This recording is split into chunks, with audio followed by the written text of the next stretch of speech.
I'm going to teach you some advanced vocabulary that will blow your mind. And I'm serious because I think you're going to learn a lot of new words. And I'm going to present this like a quiz. So I will give you the question, give you a moment to think of the answer, and then I'll tell you the answer, talk about the vocabulary, tell you the meaning, give you some examples so that you have a better understanding. So let's just go ahead and get started with our first question. What is the meaning of the verb excoriate? Does it mean to praise enthusiastically, to criticize severely, or to decorate elaborately? The answer is B, to criticize severely. So if you excoriate someone or something, you are criticizing them harshly, severely, and often publicly as well. So this is a great word to add emphasis. It's very descriptive, and here are some examples. She was excoriated in the press for her controversial remarks. Or the film was excoriated by critics due to its lack of originality. So we're really adding emphasis instead of just saying criticize, to excoriate. I just want to say that Dijonais shouldn't be excoriated or penalized for having allergies. Let's continue with our next question. What does the noun panacea refer to? A universal remedy, a sudden disaster, or a type of disease? Panacea refers to a universal remedy. So really, it's a solution or remedy for all problems or diseases, and often it's used metaphorically. So I could say technology is often seen as a panacea for society's ills, but it rarely delivers on that promise.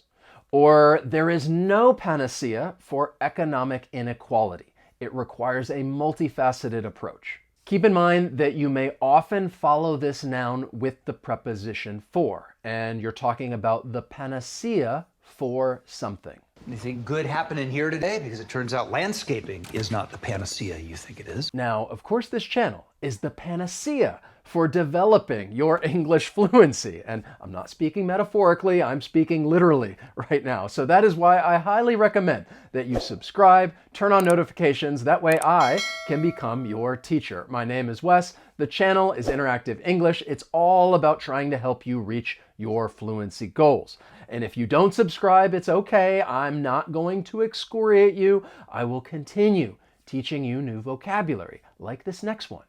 What does the adjective recalcitrant mean? Does it mean willing to obey authority, disobedient and uncooperative, or cheerfully optimistic? What do you think? It means disobedient and uncooperative.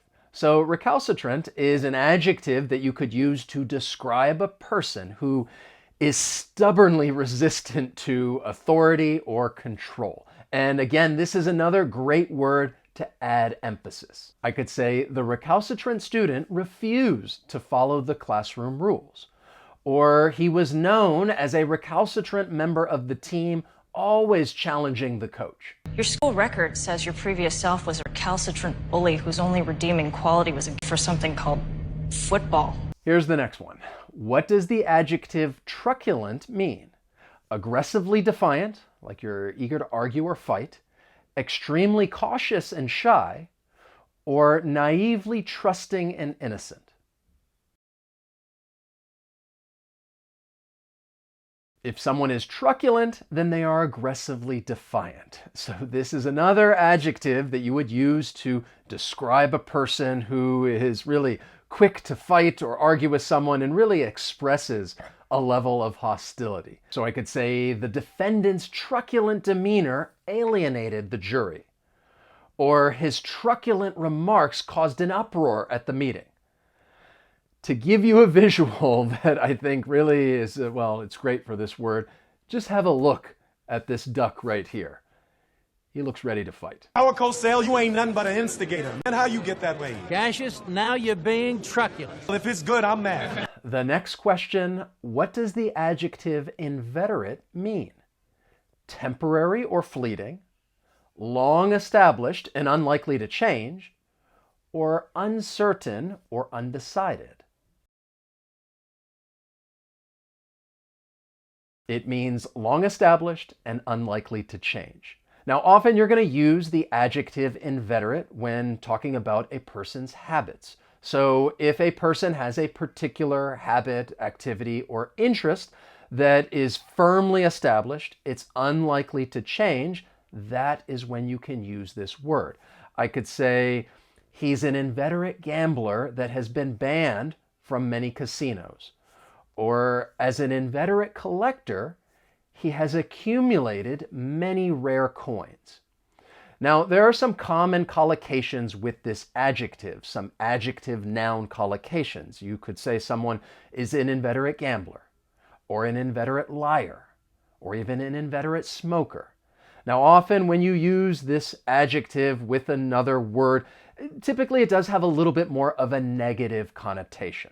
Trust me to explain to all I'm a practiced and inveterate liar. How about this one? What does the phrase quid pro quo mean?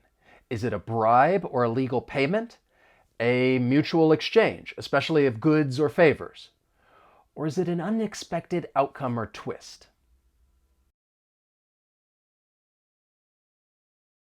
Quid pro quo refers to a mutual exchange. This phrase is Latin for something.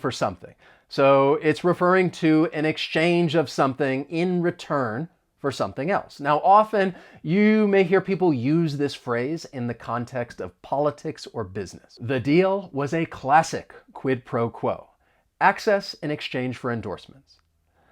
Or I could say political appointees often involve subtle quid pro quo arrangements.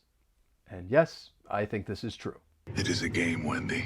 We both play it. Is that what this is?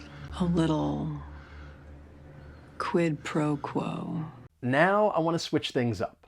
I'm going to give you the meaning and 3 options. Once again, I'll give you a moment to think of your answer, and then I'll tell you the answer and the meaning and give you a few examples. I will even tell you the meaning of the incorrect responses. So we're going to go through a fair number of advanced words. So let's get going. Which adjective means excessively eager to please or obey? Perfunctory, obsequious, or sardonic?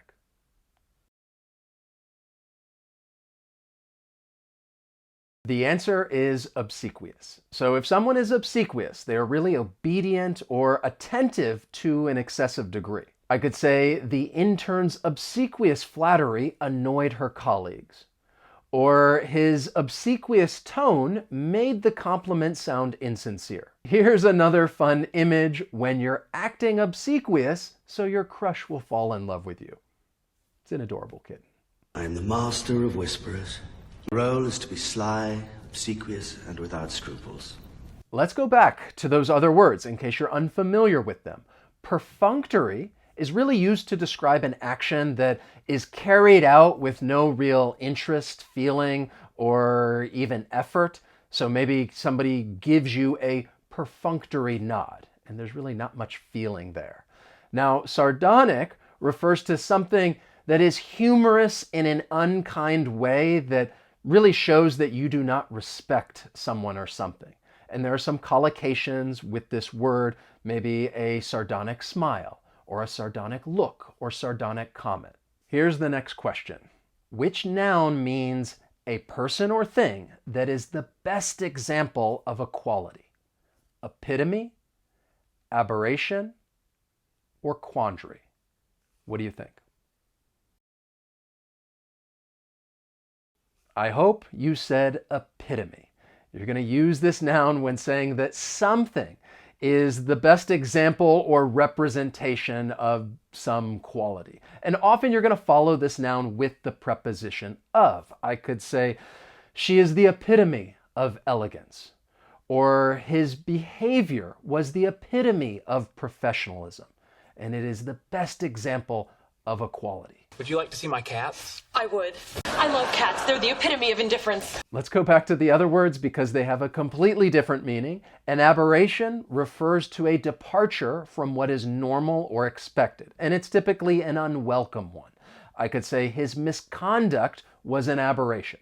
So it really has a negative connotation. A quandary refers to a state of perplexity or uncertainty over what to do in a difficult situation. So if I was in a difficult situation, then you could say, Wes was in a quandary. Moving right along to our next question, which phrase means something that appears to be true but is actually false?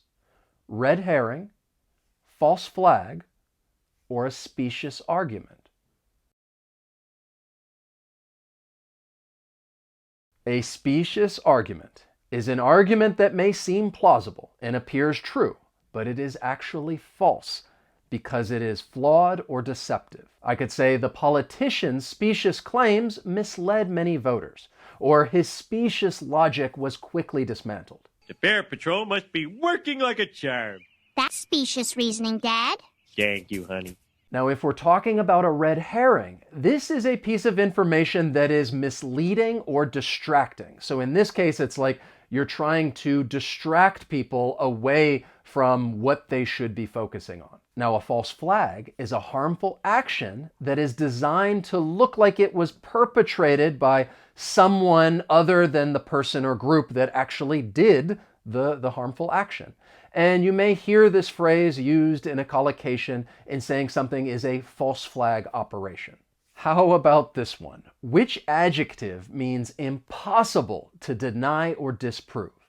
Irrefutable, dubious, or tentative?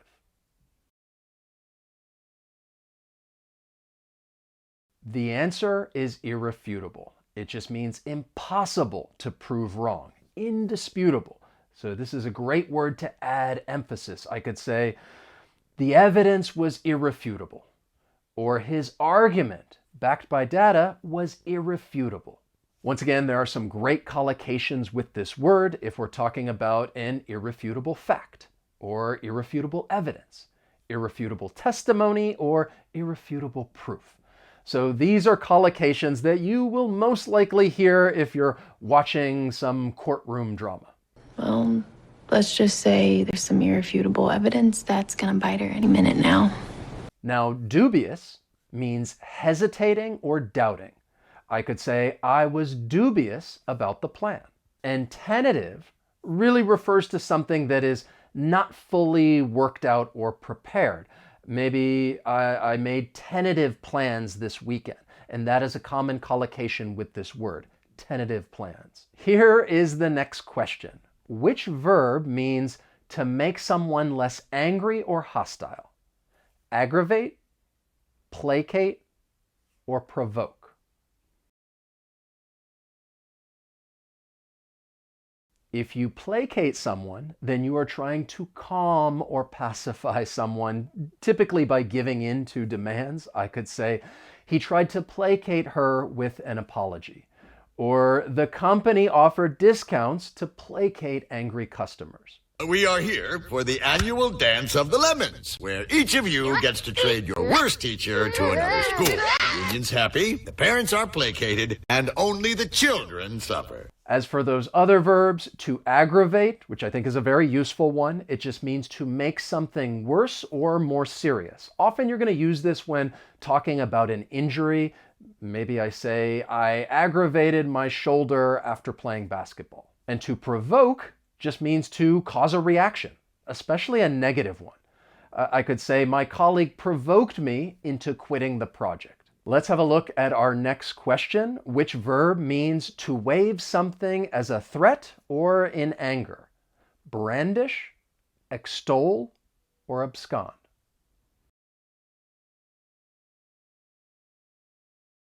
To brandish means to wave something, especially a weapon, in a very threatening way. And that is actually a common collocation, to brandish a weapon, or really brandish and then name any weapon, to brandish a knife or to brandish a gun. Here are some examples. The robber brandished a knife at the cashier. And then if I wanted to give you an example that may not be related to a weapon, I could say, he brandished the letter as proof of his innocence. And then, this is a fun comic I just wanted to share with you. I thought it was funny. He says, dude, totally over brandishing the way he's holding that gun. He has a very strict fitness regimen where he has to run up and down the stairs brandishing a knife at least 3 times a day. If we're talking about the verb to extol, this just means to praise someone or something very much. I could say, her article extolled the benefits of a healthy diet. And then to abscond means to depart secretly and hide oneself. Maybe I say, he absconded with the stolen money. Now, it is an irrefutable fact that these words are pretty advanced, and this is the epitome of an advanced vocabulary lesson, and this is the truth. I am not making a specious argument. These words are very challenging, and even though you may not use them all the time in casual conversation, I still think they can be useful if you want to be a little more descriptive, more precise, and just add a little flavor to your language skills. And I'm sure that you enjoyed this quiz because you are an inveterate English learner. And I'm not being obsequious. I know that you work hard to improve your skills. And if you'd like to keep doing that, you can check out one of my other video lessons. You do not need to check out one of my lessons just to placate me. You should do it for yourself. And if you enjoyed this quiz, you can let me know by hitting that like button. As always, thank you so much for watching, and I will see you next time. So long.